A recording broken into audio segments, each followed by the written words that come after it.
ಸ್ನೇಹಿತರೆ, ಚರಿತ್ರೆಯ ಮತ್ತೊಂದು ವಿಡಿಯೋಗೆ ನಿಮಗೆಲ್ಲ ಪ್ರೀತಿಯ ಸ್ವಾಗತ. 2021ರ ಒಂದು DNA ವರದಿಯ ಪ್ರಕಾರ ಶ್ವಾನಗಳ ಮೂಲ ಸುಮಾರು 23,000ದಿಂದ 40,000 ವರ್ಷಗಳ ಹಿಂದೆ ಸೈಬೀರಿಯಾ ಪ್ರಾಂತ್ಯದಲ್ಲಿ ಆಗಿದೆ ಎಂದು ಪತ್ತೆ ಹಚ್ಚಲಾಗಿದೆ. ವಲಸೆ ಹೆಚ್ಚಾದಂತೆ ಸೈಬೀರಿಯಾದ ಜನರೊಂದಿಗೆ ಶ್ವಾನಗಳು ಸಹ ಅಮೆರಿಕ, ಯುರೇಷಿಯಾ, ಏಷ್ಯಾ ಪ್ರಾಂತ್ಯಗಳನ್ನು ತಲುಪಿದವು. ದಿ ವರ್ಲ್ಡ್ ಕ್ಯಾನಿನ್ ಆರ್ಗನೈಸೇಷನ್ನ ಪ್ರಕಾರ 343 ವಿಧದ ಬ್ರೀಡ್ ನಾಯಿಗಳು ಪ್ರಪಂಚದಲ್ಲಿ ಕಾಣಸಿಗ್ತಾವೆ. ಸಾಕು ಪ್ರಾಣಿಗಳ ಪ್ರವರ್ಗಕ್ಕೆ ಸೇರಿರುವ ಶ್ವಾನಗಳು ನಿಯತ್ತಿಗೆ ಹೆಸರುವಾಸಿ. ತನ್ನ ಯಜಮಾನಿಗೆ ನಿಷ್ಠೆ ತೋರಿಸುವಲ್ಲಿ ನಾಯಿಗಿಂತ ಬೇರೆ ಪ್ರಾಣಿ ಇಲ್ಲ. ನಾಯಿಯನ್ನ ಸಾಕುವವರಿಗೆಲ್ಲ ಇದು ಅನುಭವಕ್ಕೆ ಬಂದಿರುತ್ತೆ. ನಾಯಿಯಿಂದ ನಿಮಗೆ ಪ್ರೀತಿ ಸಿಗ್ತಾ ಇದೆ ಅಂದ್ರೆ ನೀವೇ ಧನ್ಯವೆಂದು ಭಾವಿಸಿ. ರಸ್ತೆಯಲ್ಲಿರುವ ಬೀದಿ ನಾಯಿಗೆ ಒಂದಿಷ್ಟು ಬಂಚೂರನ್ನ ಎಸೆದು ನೋಡಿ. ನಿಮ್ಮನ್ನ ನೋಡಿದಾಗ್ಲೆಲ್ಲ ಬಾಲ ಅಲ್ಲಾಡಿಸುತ್ತಾ ತನ್ನ ಕೃತಜ್ಞತೆ ಪ್ರೀತಿಯನ್ನ ತೋರಿಸುತ್ತೆ. ಪ್ರಪಂಚದಲ್ಲಿ 700 ಮಿಲಿಯನ್ನಿಂದ 1 ಮಿಲಿಯನ್ನಷ್ಟು ಸಂಖ್ಯೆಯ ನಾಯಿಗಳಿವೆ. ವೀಕ್ಷಕರೇ, ನೀವೆಂದಾದರೂ ಗಮನಿಸಿದ್ದೀರಾ? ರಾತ್ರಿಯ ಒಂದು ಹೊತ್ತಿನಲ್ಲಿ ನಾಯಿಗಳು ಒಂದೇ ಸಮನೆ ಅಳುವ ರೀತಿ ಕೂಗೋದನ್ನ ಗಮನಿಸಿದ್ದೀರಿ ಎಂದಾದರೆ ಅದಕ್ಕೆ ಕಾರಣ ಏನೆಂದು ತಿಳಿದಿದ್ದೀರಾ? ಇಲ್ಲವೆಂದಾದರೆ ಇಂದಿನ ವಿಡಿಯೋವನ್ನ ಪೂರ್ತಿ ನೋಡಿ.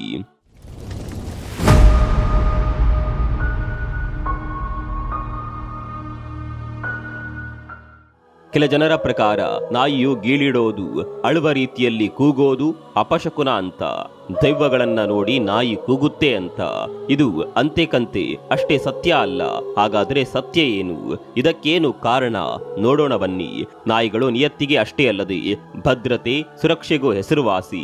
ಇದಕ್ಕೆ ಉದಾಹರಣೆ ಎಂಬಂತೆ ಪೊಲೀಸ್ ವಿಭಾಗದಲ್ಲಿ ಶ್ವಾನಪಡೆ ಎಂಬ ಪ್ರತ್ಯೇಕ ದಳ ಇರೋದು. ಪೊಲೀಸರಿಂದಲೇ ಪತ್ತೆ ಹಚ್ಚಲಾಗದ ಹಲವು ಕೇಸ್ಗಳನ್ನ ತನ್ನ ಚಾಣಾಕ್ಷತೆಯಿಂದ ಸಾಲ್ವ್ ಮಾಡಿರುವ ಶ್ವಾನಗಳ ಸಾಹಸ ನಮಗೆಲ್ಲ ಗೊತ್ತಿರುವಂತದ್ದೇ. ಇದೆಲ್ಲ ಸರಿ, ಆದರೆ ನಾಯಿಗಳು ರಾತ್ರಿ ಹೊತ್ತಲ್ಲೇ ವಿಚಿತ್ರವಾಗಿ ಗೀಳಿಡೋದು ಯಾಕೆ? ಮೂಢನಂಬಿಕೆಯ ಪ್ರಕಾರ ನಾಯಿ ಗೀಳಿಡೋದು ಸಾವಿನ ಮುನ್ಸೂಚನೆ. ಹತ್ತಿರದ ಯಾರದ್ದೋ ಮರಣ ಸಮೀಪಿಸಿದೆ ಅಂತ ನಾಯಿಗಳಿಗೆ ಮರಣದ ಮುನ್ಸೂಚನೆ ಇರುತ್ತೆ. ಹಾಗಾಗಿ ಅವು ಅಳುತ್ತವೆ ಅಂತಾರೆ. ನಮ್ಮ ಪೂರ್ವಜರ ಆತ್ಮಗಳು ರಾತ್ರಿ ಸಮಯದಲ್ಲಿ ನಾಯಿಗಳಿಗೆ ಗೋಚರಿಸುತ್ತೆ. ಅವರನ್ನ ಕಂಡು ನಾಯಿಗಳು ಅಳುತ್ತೆ ಅಂತಾರೆ. ಮನುಷ್ಯನಿಗೆ ಕಾಣದ ಆತ್ಮಗಳು, ಪ್ರೇತಾತ್ಮಗಳು ನಾಯಿಗಳ ಕಣ್ಣಿಗೆ ಕಾಣುತ್ತವೆ. ಅದರೊಟ್ಟಿಗೆ ನಾಯಿಗಳು ತಮ್ಮದೇ ರೀತಿಯಲ್ಲಿ ಅಳುತ್ತಾ ಗೀಳಿಡುತ್ತಾ ಮಾತನಾಡುತ್ತವೆ. ಮನೆಯಲ್ಲಿರುವ ನಾಯಿಗಳು ಈ ರೀತಿ ಗೀಳಿಡುತ್ತಿದ್ರೆ ಊಟ ಮಾಡದೆ ಕಣ್ಣಲ್ಲಿ ನೀರು ಸುರಿಸುತ್ತಾ ಯಾವುದರಲ್ಲೂ ಆಸಕ್ತಿ ತೋರದೆ ಒಂದೇ ಕಡೆ ಕೂತಿದ್ರೆ ಆ ಮನೆಯಲ್ಲಿ ಏನೋ ಸಮಸ್ಯೆ ಮುಂದಾಗುತ್ತಿದೆ ಎಂದರ್ಥ. ಅರೆ ಹೌದಾ ಅನ್ಕೊಳ್ಬೇಡಿ, ಯಾಕಂದ್ರೆ ಇದು ಅಪ್ಪಟ ಸುಳ್ಳು. ಹೌದು, ಈ ಮೇಲೆ ಹೇಳಿದ ಮಾಹಿತಿಗಳಿಗೆ ಯಾವುದೇ ಪುರಾವೆ ಇಲ್ಲ, ಕೇವಲ ಊಹಾಪೋಹ ಅಷ್ಟೇ. ಒಬ್ಬರಿಂದ ಒಬ್ಬರಿಗೆ ಬಾಯಿ ಮಾತಿಂದ ಹರಡಿರುವ ಸತ್ಯವಲ್ಲದ ಮಾಹಿತಿ. ಇದನ್ನ ನಂಬುವವರು ಇದ್ದಾರೆ, ನಂಬದೇ ಇರೋರು ಕೂಡ ಇದ್ದಾರೆ. ನಂಬೋದು ಬಿಡೋದು ಅವರವರ ಭಾವಕ್ಕೆ. ಎಲ್ಲದಕ್ಕೂ ವೈಜ್ಞಾನಿಕ ಸತ್ಯಾಂಶ ಅನ್ವೇಷಿಸುವ ನಮ್ಮ ವಿಜ್ಞಾನಿಗಳು ಈ ವಿಷಯದ ಕುರಿತು ಅನ್ವೇಷಣೆ ನಡೆಸಿದ್ದಾರೆ. ಅದರಿಂದ ಹೊರಬಿದ್ದ ಕೆಲ ಇಂಟ್ರೆಸ್ಟಿಂಗ್ ಮಾಹಿತಿಗಳನ್ನ ನೋಡೋಣ ಬನ್ನಿ. ನಾಯಿಗಳು ಗೀಳಿಟ್ಟು ಅಳೋದನ್ನ ಇಂಗ್ಲಿಷ್ನಲ್ಲಿ ಡಾಗ್ಸ್ ಹೌಲಿಂಗ್ ಅಂತಾರೆ. ಪ್ರಮುಖವಾಗಿ ನಾಯಿಗಳು ನರಿ, ತೋಳಗಳನ್ನ ಬಹುವಾಗಿ ಹೋಲುತ್ತವೆ. ಆದರೆ ಕಾಡಿನಲ್ಲಿ ನರಿ, ತೋಳಗಳು ಕೂಡಿ ಉಳಿಡುತ್ತವೆ. ಈ ನಾಯಿ ಹಾಗೂ ನರಿಗಳೆರಡು ಕ್ಯಾನಿನ್ ಲೂಪಸ್ ಎನ್ನುವ ಒಂದೇ ಕುಟುಂಬದ ಪ್ರಾಣಿಗಳು.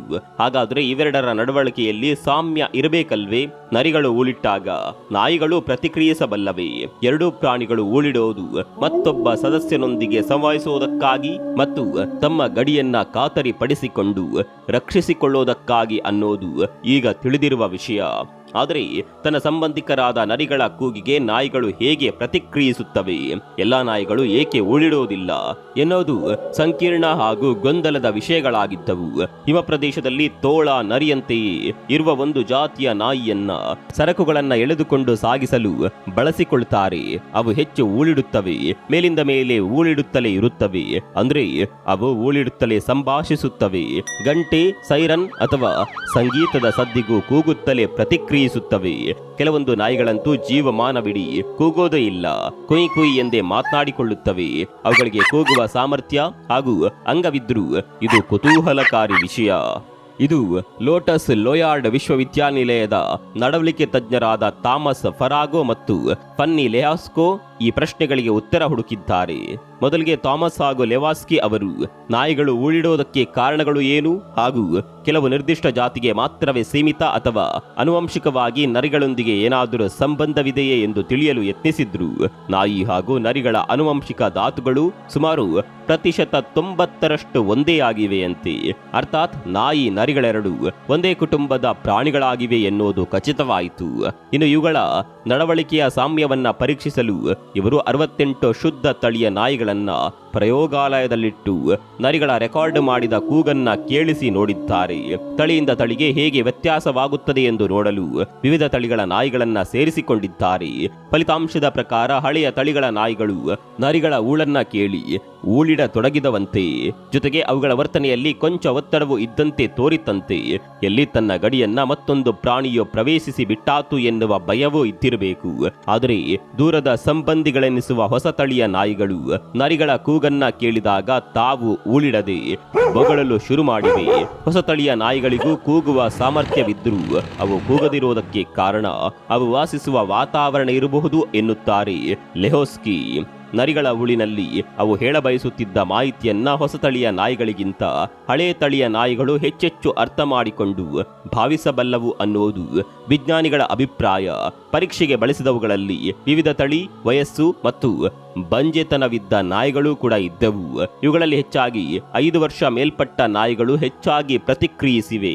ಗಂಡು ಪ್ರಾಣಿಗಳು ತನ್ನ ಸೀಮೆಯನ್ನ ಕಾಯ್ದುಕೊಳ್ಳೋದರಲ್ಲಿ ಪ್ರಬಲವಾಗಿರುವುದು ಇದಕ್ಕೆ ಕಾರಣವೆನ್ನಬಹುದು. ಮತ್ತೊಂದು ಪ್ರಾಣಿ ತನ್ನ ಗಡಿಯನ್ನ ಪ್ರವೇಶಿಸುತ್ತಿದ್ದಂತೆಯೇ ಭಯ ಹಾಗೂ ರಕ್ಷಿಸಿಕೊಳ್ಳುವ ಸಲುವಾಗಿ ಗಂಡು ನಾಯಿಗಳು ಒತ್ತಡಕ್ಕೊಳಗಾಗುತ್ತಿರಬಹುದು ಅನ್ನೋದು ಇವರ ಅಭಿಪ್ರಾಯ. ಗಂಡು ನಾಯಿಗಳು ಒತ್ತಡಕ್ಕೊಳಗಾದಾಗ ಹಾರ್ಮೋನ್ನಲ್ಲಿ ಬದಲಾವಣೆ ಆಗುತ್ತಿರುವುದನ್ನ ಗಮನಿಸಿದ್ದಾರೆ. ಬಂಜೆತನವಿದ್ದ ಗಂಡು ಹಾಗೂ ಹೆಣ್ಣು ನಾಯಿಗಳನ್ನ ಪರೀಕ್ಷಿಸಿದ್ರಿಂದ ಈ ಅಂಶ ಖಚಿತವಾಯಿತು ಎನ್ನುತ್ತಾರೆ ಥಾಮಸ್ ಮತ್ತು ತಂಡದವರು. ಆದರೆ ತಮಗೆ ಬೇಕಾದ ಗುಣಗಳು ಪ್ರಧಾನವಾಗಿ ಇರಬೇಕೆಂದು ಜೈವಿಕ ತಂತ್ರಜ್ಞಾನ ಹಾಗೂ ತಳಿ ವಿಜ್ಞಾನದ ಸಹಾಯದಿಂದ ಹೊಸ ಹೊಸ ತಳಿಯ ನಾಯಿಗಳನ್ನ ಸೃಷ್ಟಿಸುವುದು ಗೊತ್ತೇ ಇದೆ. ಹೀಗೆ ಮನುಷ್ಯ ತನ್ನ ಅನುಕೂಲಕ್ಕೆ ಪಳಗಿಸಿ ಅಥವಾ ಸೃಷ್ಟಿಸಿಕೊಂಡ ತಳಿಯ ನಾಯಿಗಳು ಊಳಿಡುವ ಸಾಮರ್ಥ್ಯವಿದ್ರೂ ಸಣ್ಣದಾಗಿ ಕುಯ್ ಕುಯ್ ಎನ್ನುತ್ತಲೇ ಅಥವಾ ಸಿಂಹಗಳಿಗಿಂತಲೂ ಭಯಂಕರವಾಗಿ ಬೊಗಳುತ್ತವೆ. ತನ್ನ ಸೋದರ ಸಂಬಂಧಿಗಳಾದ ನಾಯಿಗಳು ಕೂಗಿದ್ರೂ ಪಾಪ ಪ್ರತಿಕ್ರಿಯಿಸಲಾರವು ಕೆಲವು ನಾಯಿಗಳು. ಒಂದೇ ಕುಟುಂಬದ ಪ್ರಾಣಿಗಳಾದರೂ ಸಾಮಾಜಿಕ ವಾತಾವರಣ ಅವುಗಳನ್ನ ಹೇಗೆ ಬದಲಾಯಿಸಿ ಬಿಡಬಹುದು ಅನ್ನೋದಕ್ಕೆ ಇದು ಸಾಕ್ಷಿ. ಅವುಗಳಿಗೆ ತನ್ನ ಗಡಿಯ ಗೊಡವೆಯೂ ಇರೋದಿಲ್ಲ. ಇವಕ್ಕೆ ತನ್ನ ಯಾವ ಸಂಬಂಧಿ ತನ್ನನ್ನ ಕರೆಯುತ್ತಿದೆ ಅನ್ನೋದು ಕೂಡ ಅರಿವಾಗೋದು ಕೂಡ ಇಲ್ಲ. ಹಾಗಾದ್ರೆ ನರಿಗಳು ಊಳಿಟ್ರೆ ಶುಭ ಸೂಚನೆ ಮತ್ತು ನಾಯಿಗಳು ಊಳಿಟ್ರೆ ಅಶುಭ ಅನ್ನೋದು ಎಷ್ಟು ಸತ್ಯವೋ ತಿಳಿಯದು. ನಾಯಿಯಷ್ಟು ನಿಯತ್ತಿಲ್ಲದ ಮನುಷ್ಯ ನಾಯಿ ಎಂಬ ಪದವನ್ನ ನಿಂದಿಸಲು ಬಳಸೋದು ಅಕ್ಷಮ್ಯ ಅನಿಸುತ್ತೆ. ಅದೇನೇ ಇರಲಿ, ನಾಯಿಗಳು ಗೀಳಿಡೋದು ತನ್ನ ಭದ್ರತೆ ಖಚಿತಪಡಿಸಲು ಮತ್ತು ತನ್ನ ಒಂಟಿತನ ಹೇಳಿಕೊಳ್ಳಲು ಹಾಗೂ ತನ್ನ ಯಜಮಾನನ ಶ್ರದ್ಧೆ ಪಡೆಯಲು ಅನ್ನುವುದು ವಿಜ್ಞಾನಿಗಳು ಖಚಿತಪಡಿಸಿದ್ದಾರೆ. ಈ ವಿಚಾರದ ಬಗ್ಗೆ ನೀವು ಕೂಡ ಇಲ್ಲಿವರೆಗೂ ಈ ರೀತಿಯ ಮೂಢನಂಬಿಕೆಗಳನ್ನು ಹೊಂದಿದ್ರೆ ಕಾಮೆಂಟ್ ಮಾಡಿ. ಮುಂದಿನ ವಿಡಿಯೋಗಳಲ್ಲಿ ಸಿಗೋಣ. ಅಲ್ಲಿವರೆಗೂ ನಮಸ್ಕಾರ.